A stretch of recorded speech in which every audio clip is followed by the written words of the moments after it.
Hi friends, welcome to maths made easy. तो आज start करते हैं exercise number 2A chapter number 2 की, जिसमें हमने पहले पिछले वीडियो में कॉन्सेप्ट पढ़े थे क्यूब एंड क्यूब रूट के।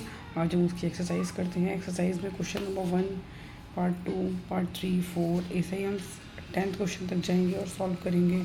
तो चलिए जल्दी से स्टार्ट करते हैं।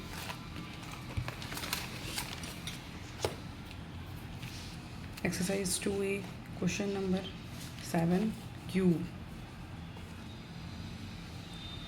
7 का क्यूब कर देंगे, मतलब ट्रिपलेट बना लेंगे। 7 से 7 के 3 बार मल्टीप्लाई करेंगे। 7 7 से 49, 7 से 3 4 3। सेकेंड पार्ट सॉल्व करेंगे। 16 का क्यूब है यहाँ पर, तो यहाँ हम 16 को मल्टीप्लाई कर लेंगे। 16 इंटू 16 इंटू 16 और आंसर हमारा बन जाएगा 4096। फिर थर्ड पार्ट देखेंगे हम। थर्ड पार्ट में हमसे पूछा है 21 का क्यूब, तो 21 लिख लेंगे और यहाँ पर 21 into 21 into 21 is equal to हो जाएगा हमारा, ये सॉल्व करके 9261। ओके। फिर फोर्थ पार्ट है 80 का क्यूब।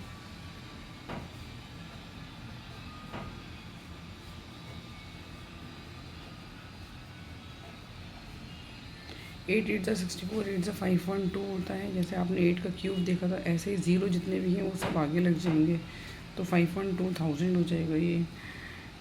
यहाँ तक कि इस तरीके से हम क्यूब कर लेंगे। फिर क्वेश्चन नंबर 2 देखते हैं। क्वेश्चन नंबर 2 में आपको 6/11, अब यहाँ पर ये रैशनल नंबर की फॉर्म में आपको दे रखा है और इसका क्यूब सॉल्व करना है आपको। जैसे कि 6/11 को आप 6/11 इंटू 6/11 इंटू 6/11, तो 6 का क्यूब आपको पता है क्या होता है। 6 6 36, 6 216 हो जाएगा यहाँ। और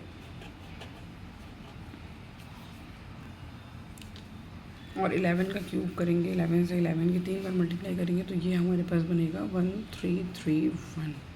तो 216/1331 रैशनल नंबर का आंसर रैशनल नंबर की फॉर्म में ही आएगा। इसे हमें सॉल्व करने की ज़रूरत नहीं है, बस यही हमारा फाइनल आंसर है। I hope you understand this question. तो चलते हैं नेक्स्ट क्वेश्चन की तरफ। क्वेश्चन नंबर 3, सेकेंड पार्ट है 7/13 का क्यूब। थर्ड पार्ट है 1/12 का क्यूब। 3 होल 1/3 का होल क्यूब। तो इन सब को भी ऐसे ही सॉल्व करेंगे जैसे आपने इंडिविजुअली 7 का क्यूब करा था, वो न्यूमरेटर में आ जाएगा। 13 का क्यूब डिनोमिनेटर में आ जाएगा। ऐसे ही ये पार्ट कर लोगे। फोर्थ पार्ट में बताती हूँ कि कैसे करेंगे। फोर्थ पार्ट में आपको दे रखा है 3 होल 1/3। पहले तो हम इसे इम्प्रॉपर में कन्वर्ट करेंगे। 3 3 ज़ा 9 + 1 10/3 इसका क्यूब 10/3। अब आप इजीली कर लोगे। 10 का क्यूब कितना हो जाएगा 1000 और 3 का क्यूब हो जाएगा 27। 3 3 ज़ा 9, 3 ज़ा 27। बस यही हमारा फाइनल आंसर है। और इस तरीके से ये इम्प्रॉपर फॉर्म में कन्वर्ट करके आ जाएगा। बाकी पार्ट भी आप ऐसे ही सॉल्व करोगे और कमेंट में आंसर मुझे बताओगे कि थर्ड पार्ट में 1/12 का क्यूब करते हैं तो आंसर हमारा क्या आता है। Okay, now let's move to the next question. Which of the following numbers are perfect cube. इनमें से हमें देखना है कि ये नंबर कौन से परफेक्ट क्यूब हैं। In each case find the number whose cube is the given number. और हर एक केस में हमें ये भी बताना है कि ये किस नंबर के क्यूब हैं। पहले तो क्यूब परफेक्ट क्यूब पता करना है, फिर किसके परफेक्ट क्यूब हैं ये बताना है। तो हम सबको एक एक करके सॉल्व करेंगे और तभी हमें पता चलेगा कि भाई परफेक्ट क्यूब हैं कि नहीं है। तो परफेक्ट क्यूब निकालने के लिए हम प्राइम फैक्टराइजेशन मेथड का यूज़ करेंगे, जिसमें हम एलसीएम मेथड करते हैं। तो जैसे फर्स्ट पार्ट है हमारा 125, इसका हम एलसीएम निकाल देंगे। यहाँ पर 5 का मल्टीपल है ये। 5 2 ज़ा 10, 5 5 ज़ा 25, 5 5 ज़ा 25, 5 1 ज़ा 5। तो हम अगर यहाँ गौर करें तो ये 5 की ट्रिपलेट बन गई। अब 3 का एक पेयर बनता है, मतलब अगर 3 टाइम्स कोई नंबर आएगा तो उसे एक बार लिखेंगे, यानी cube root of 125। Cube root को ऐसे लिख लेते हैं, यहाँ छोटा सा 3 बनाएंगे जिससे शो हो जाए कि ये क्यूब रूट है। और 125, तो क्यूब रूट ऑफ 125 हो जाएगा 5। आई होप यू अंडरस्टैंड कि क्यूब रूट कैसे निकालते हैं। ये अच्छे से समझ आया होगा आपको। सेकंड क्वेश्चन की तरफ चलते हैं। सेकंड क्वेश्चन में है 2 4 3। इसको भी हम एलसीएम मेथड से जाएंगे, और क्योंकि ये एक ऑड नंबर है तो 243 का हम निकालेंगे। तो इसे 3 से डिवाइड करेंगे। 3 8 ज़ा 24, 3 1 ज़ा 3। फिर से 3 का टेबल पढ़ेंगे। 3 2 ज़ा 6, 21, 3 7 ज़ा 21, 3 9 ज़ा 27, 3 3 ज़ा 9, 3 1 ज़ा 3। तो एक तो ट्रिपलेट बन गई कंप्लीट, बट यहाँ पर 3 के दो ही फैक्टर्स हैं। अगर पूरा परफेक्ट क्यूब चाहिए हमें तो एक ट्रिपलेट और चाहिए, मतलब एक 3 और चाहिए ताकि एक ट्रिपलेट और बन जाए। तो यहाँ पर 2 3 अनपेयर्ड हैं, दैट्स वाई जो नंबर है 243 is not a perfect cube. You can say that 243 is not a perfect cube. ठीक, फिर ऐसे ही 343 पे आएंगे। 343 को हमने पढ़ा था कि 343 में जो 7 का क्यूब होता है वो 343 होता है। ये परफेक्ट क्यूब है। इसको भी हम प्राइम फैक्टर से सॉल्व करके देख लेंगे। 256, इसको भी सॉल्व करके देखेंगे परफेक्ट क्यूब है कि नहीं है। तो आप मुझे चेक करके बताओगे और कमेंट में आंसर क्या है, ये परफेक्ट क्यूब है कि नहीं, कमेंट में लिखोगे। लाइक फिफ्थ क्वेश्चन है 8000। अब 8 आपको पता है 2 का क्यूब होता है, 1000 10 का क्यूब होता है, मतलब ये एक परफेक्ट क्यूब है। 2 और 5 और 3 की इस पर ट्रिपलेट, 3 सॉरी नहीं, 2 की 10 की ट्रिपलेट बन जाएगी यहाँ पर, मतलब 2 2 और 5 की ट्रिपलेट बन जाएगी, तो ये भी परफेक्ट क्यूब आ जाएगा। ऐसे ही 9 2 6 1, इसको आपको चेक करना है। तो ये हमने पीछे क्वेश्चन में सॉल्व किया था। 21 का क्यूब जब सॉल्व करते हैं तो 9261 आता है। जब आप इसके प्राइम फैक्टर करोगे तो इसका जो क्यूब रूट निकल कर आएगा वो आएगा 21, क्योंकि इसमें कंप्लीट पेयर बन जाएंगे। फिर सेवन्थ क्वेश्चन पर आते हैं 5 3 2 4। इसको भी हम करके देख लेते हैं कि ये है कि नहीं है। 5 3 2 4 को हमने यहाँ लिख लिया है, और अब क्योंकि ये इवन नंबर है तो हम 2 से स्टार्ट करेंगे।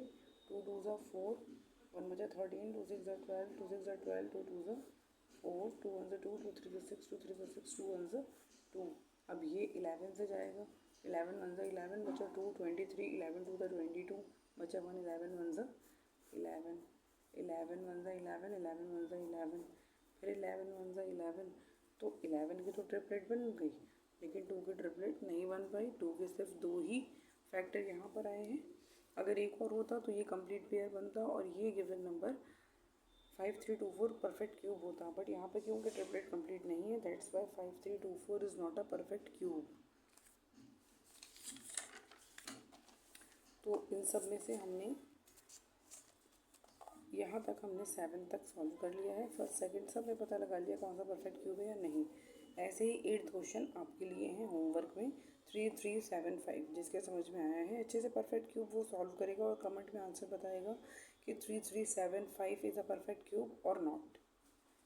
ओके, सो चलते हैं अपने नेक्स्ट क्वेश्चन की तरफ, जो है हमारा क्वेश्चन नंबर 4। और क्वेश्चन नंबर 4 में हमसे कहा है which of the following are the cubes of even number. तो अगर आपको याद हो तो हमने रूल पढ़ा था कि the cube of even number are even, the cube of odd number are odd. So even number का क्यूब ढूंढना है हम, तो पहले नंबर को देखेंगे कि नंबर इवन है कि ऑड है। सो 216 is an even number, so that's why this is a cube of even number. 729 is a odd number, so no, ये आंसर नहीं है। this is also even number, तो ये even number का cube है। yes, ये भी even number का क्यूब है। 1728 ये भी even number का क्यूब है। 343 odd number है, ये आंसर नहीं है, ये भी नहीं है। 8000 ये even number है, तो ये even number का ही क्यूब है। I hope you understand this question. Question number 5 पर चलते हैं। Which of the following are the cubes of odd number. तो फिर से हम उसी अपनी रूल को रिकॉल करते हैं और देखते हैं कि ऑड नंबर का क्यूब ही ऑड नंबर होता है। अगर ऑड नंबर है तो वो ऑड नंबर का क्यूब है। This is an odd number, that's why it is the cube of odd number. 5 का क्यूब है, सबको पता है ये। 343 ऑड नंबर है, ऑड नंबर का ही क्यूब है। येस येस, ऑब्वियसली नो, क्योंकि ये ऑड नंबर नहीं है, ये ऑड नंबर नहीं है। इवन हो गया, ये नो हो गया। येस, ये ऑड नंबर है, ऑड नंबर का क्यूब है। नो, ये इवन नंबर हो गया, ये ऑड है, यस, ये भी ऑड है, यस। तो ये इसमें आप वर्बली ही आंसर देख लोगे, इसमें सॉल्व करने की कोई ज़रूरत नहीं है, आपको बस यस नो में आंसर देना है, इवन नंबर का क्यूब है कि नहीं, ऑड नंबर का क्यूब है कि नहीं। क्वेश्चन नंबर 6 पर आते हैं, और क्वेश्चन नंबर 6 में है find the smallest number by which 1323 be multiplied so that the product is a perfect cube. मतलब 1323 कहीं ना कहीं आपको परफेक्ट क्यूब नहीं मिलेगा, और फिर आपको किसी स्मॉलेस्ट नंबर से इसकी मल्टीप्लाई करना पड़ेगी ताकि ये परफेक्ट क्यूब बन जाए। तो 1323 को किससे मल्टीप्लाई करें, सॉल्व करके देखते हैं। पहले हम वही प्राइम फैक्टर वाला मेथड लगाएंगे और देखेंगे कि कौन सा नंबर अनपेयर्ड है। 1 3 2 3 और सॉल्व करना शुरू करेंगे हम इसे। ऑड नंबर है, 2 से नहीं जाएगा तो 3 से जाएगा। 3 4 ज़ा 12 बचा 1, 3 4 ज़ा 12, 3 1 ज़ा 3, और ये 441 होता है, 21 से जाता है वो, 3 से भी जाएगा। 3 1 ज़ा 3 बचा 1 14, 3 4 ज़ा 12 बचा 2 21, 3 7 ज़ा 21, 3 4 ज़ा 12, 3 9 ज़ा 27, 7 7 ज़ा 49, 7 1 ज़ा 7। मतलब यहाँ 3 की ट्रिपलेट हमें मिली बट 7 की ट्रिपलेट नहीं मिली। अगर हम एक 7 से और मल्टीप्लाई कर दें तो हमारे पास जो नंबर आ जाएगा 3 इंटू 3 इंटू 3 और 7 इंटू 7 इंटू 7 आ जाएगा। अगर एक 7 से मल्टीप्लाई कर दें तो 2 ट्रिपलेट पूरी हो जाएंगी। तो the smallest number will be 7 that should be multiplied by 1323 to get a perfect cube. और वो किसका परफेक्ट क्यूब बनेगा, मतलब इसका क्यूब रूट क्या होगा। तो इसमें से एक 3 आ गया, इसमें से एक 7 आ गया, 3 7 ज़ा 21, ये 21 का क्यूब बन जाएगा। मतलब cube root of the new number will be 21। I hope ये आंसर आपको समझ आया होगा, कैसे सॉल्व करेंगे, कैसे परफेक्ट क्यूब बनाएंगे, ये अच्छे से क्लियर हुआ होगा। नेक्स्ट क्वेश्चन की तरफ चलते हैं, क्वेश्चन नंबर 7।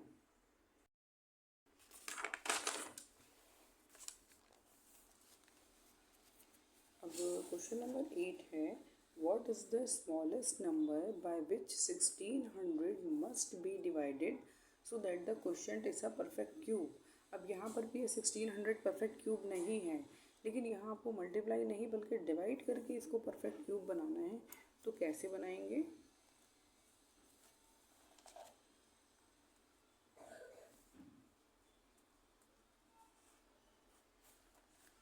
1600 हमने यहाँ लिख लिया, 2 8 ज़ा 16 0 0, 2 4 ज़ा 8 0 0, 2 2 ज़ा 4 0 0, 2 1 ज़ा 0 0, 2 5 ज़ा 10 और 0, और 2 25 ज़ा, और 25 को यहाँ 5 से काट देंगे, 5 5 ज़ा 25, 5 1 ज़ा 5। तो एक ट्रिपलेट तो ये बनी, एक ट्रिपलेट ये बनी, और ये ट्रिपलेट नहीं बनी। अब 5 5 अगर यहाँ नहीं हो, मतलब 5 इंटू 5 का मतलब 25 हो गया। 25 नंबर अगर यहाँ पर नहीं हो, मतलब 25 1600 को 25 से अगर हम डिवाइड कर दें तो जो गिवन नंबर आएगा वो परफेक्ट क्यूब होगा। So the smallest number is 25। So the smallest number is 25 that 1600 must be divided to get a perfect cube। 1600 को अगर हम 25 से डिवाइड करते हैं तो हमें परफेक्ट क्यूब मिलेगा। और किसका परफेक्ट क्यूब होगा, इस ट्रिपलेट में से एक 2, इस ट्रिपलेट में से एक 2, मतलब 2 इंटू 2 दैट इज़ 4 का क्यूब हमें मिल जाएगा अगर हम 25 से 1600 को डिवाइड करते हैं। आई होप ये आंसर आपको समझ आया होगा। क्वेश्चन नंबर 10 पर चलते हैं। 10 में क्या करना है आपको, तो 7 नंबर जैसे ऑड नंबर, जैसे हमने ये क्वेश्चन देखा 21 23 25 27 29, ये कॉन्सिक्यूटिव ऑड नंबर्स हैं, लेकिन इन नंबर्स में कहीं ना कहीं हमारा कोई नंबर का क्यूब छुपा है। वो कैसे हम पता करेंगे, जैसे एक हमारे पास 2 का क्यूब होता है, 2 का क्यूब होता है 8, लेकिन इस 8 को हम ऑड नंबर के कॉन्सिक्यूटिव ऑड नंबर के सम की फॉर्म में भी लिख सकते हैं। जैसे 2 इंटू 1 प्लस 1, लाइक 2 1 ज़ा 2 प्लस 1 3, फिर नेक्स्ट ऑड नंबर हमारा हो जाएगा 5 और फिर हो जाएगा 7। तो 5 प्लस 3 7 और 7 यहाँ पर ये हमारा हो जाएगा ये जैसे हमें 2 का क्यूब निकालना है, तो 2 का क्यूब जैसे 8 होता है, लेकिन हम इसको कॉन्सिक्यूटिव सम के टर्म्स में लिखेंगे। तो 2 जैसे 2 है तो 2 कॉन्सिक्यूटिव नंबर के टर्म्स में लिखेंगे, लाइक 2 इंटू 1 प्लस 1। पहला डिजिट तो हम मल्टीप्लाई करके निकालेंगे उसके प्रीवियस नंबर से और प्लस 1 कर देंगे। जैसे 2 है तो 2 की मल्टीप्लाई 1 से और प्लस 1, तो 2 1 से 2 प्लस 1 हो गया 3, एक हो गया 3। और अगला इसका नेक्स्ट जो ऑड नंबर है वो है 5। और दो, क्योंकि 2 का क्यूब निकाल रहे हैं तो 2 डिजिट्स के सम के फॉर्म में आएगा। अगर 3 का क्यूब निकाल रहे हैं तो 3 डिजिट के सम के फॉर्म में आएगा। अब इसके डिजिट का सम हम कैसे निकालेंगे? 3 की प्रीवियस नंबर से मल्टीप्लाई करेंगे, प्लस 1 कर देंगे, यानी 3 इंटू 2 प्लस 1। ये हमें पहला डिजिट मिला। 3 2 ज़ा 6 प्लस 1 कितना हो गया 7, मतलब पहला डिजिट है 7, देन है 9, देन है 11। अब सबको ऐड करते हैं तो क्या 3 का क्यूब आता है? एक बार चेक करते हैं। 9 प्लस 7 हो गया 16, 16 प्लस 11 हो गया 27। Yes, this is the cube of 3। तो ऐसे आप किसी भी नंबर को, किसी भी नंबर के क्यूब को कॉन्सिक्यूटिव ऑड नंबर के सम की फॉर्म में लिख सकते हैं। तो आप इसे कैसे पता करोगे कि ये किसका क्यूब है? क्योंकि यहाँ पर विदाउट एडिशन फाइंड द सम निकालना है हमें। तो पहले ये देखिए कि ये किसका क्यूब का कॉन्सिक्यूटिव टर्म्स लिखे हुए हैं, लाइक 21, 23, 25, 27, 29। और ये कितने डिजिट्स हैं? 1 2 3 4 5, ये 5 डिजिट्स हैं। तो इसका मतलब ये है ये 5 का क्यूब है, और 5 का क्यूब होता है 125। ये हमने पहले ही सॉल्व कर रखा है। तो कोई कैलकुलेशन किए बिना, मतलब आपने यहाँ विदाउट एडिशन सीधा आंसर पता कर लिया कि ये 125 है। आई होप ये मेथड आपको समझ आया होगा। नहीं समझ आया हो तो मैं इसकी अलग से एक वीडियो बना दूँगी, कमेंट में मुझे ज़रूर बताइए। नेक्स्ट क्वेश्चन हम देखते हैं। सेकंड क्वेश्चन में है 57 plus 59 plus 61 plus 63 plus 65 plus 67 plus 69 plus 71। First we count the numbers. How many numbers are there? 1 2 3 4 5 6 7 8। So this will be the cube of 8। 8 का क्यूब है, और 8 का क्यूब आपको पता है 512 होता है। ये भी आपका आंसर यहाँ पर आप छोड़ सकते हो 8 का क्यूब, और ये पूरा 8 का क्यूब आप लिख भी सकते हो 512। बस यही आपका फाइनल आंसर है। और यहीं पर हमारी exercise number 2A, RS Agarwal exercise number 2A complete होती है। और नेक्स्ट वीडियो में हम नेक्स्ट एक्सरसाइज सॉल्व करेंगे, जिसमें हम पढ़ेंगे cube and cube root. Sorry, cube तो हमने पढ़ लिया, और परफेक्ट क्यूब है कि नहीं ये पढ़ लिया, परफेक्ट क्यूब बनाते कैसे हैं ये भी पढ़ लिया। नेक्स्ट में हम पढ़ेंगे कि क्यूब रूट निकालते कैसे हैं। तो वीडियो तुम देख रहे हैं और वीडियो समझ आई है तो लाइक कीजिए, शेयर कीजिए, सब्सक्राइब कीजिए। मिलते हैं अपने नेक्स्ट वीडियो में। Bye bye.